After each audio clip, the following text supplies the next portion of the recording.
আমার কোনো থাকার জায়গা কোথায় কি আমি জানি না, কিছুই ছিল না, আমি কিছু চিন্তা করিনি। আওয়ামী লীগ থেকে পদত্যাগ কর। শেখ হাসিনা আপনি আর রাজনীতি করব না। আমার সাথে যদি বসতে চায় তাহলে আমি বসতে রাজি।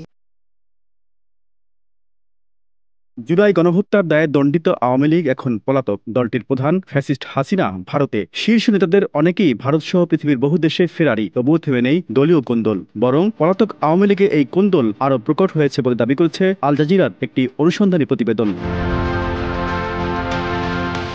ওই সংবাদে বলা হয়েছে, মধ্য জুলাইয়ে রংপুরে পুলিশ যখন আবু সাইদকে গুলি করে হত্যা করে তখনও আন্দোলনকে আমলে নেয়নি আওয়ামী লীগ। হাসিনা সহ দলটির নেতারা তখনও একে ফু দিয়ে উড়িয়ে দেন। কিছুই হবে না, নেতা সব ঠিক করে ফেলবেন, এমন দৃঢ় আত্মবিশ্বাস ছিল দলটির তৃণমূল থেকে শীর্ষ নেতাদের মধ্যে।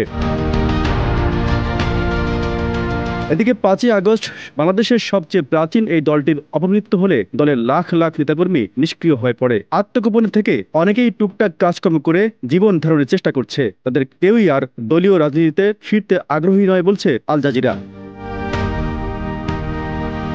গণহত্যার দায়ে আওয়ামী লীগের শীর্ষ নেতৃত্বের প্রতি অনাস্থা, শেখ পরিবারের দুর্নীতি অপকর্মের বিচারও চান দলটির তৃণমূলের নেতাকর্মীরা। তারা শেখ পরিবারের বাইরে থেকে দলের নেতৃত্ব নির্বাচন সহ আওয়ামী লীগের গঠনতন্ত্রেরও সংস্কারের পক্ষে। এমন বিভেদপূর্ণ অবস্থায় শেখ হাসিনার নেতৃত্ব চরম চ্যালেঞ্জের মুখে পড়েছে বলেও আল জাজিরা তাদের প্রতিবেদনে উল্লেখ করেছে। Z news, Dhaka.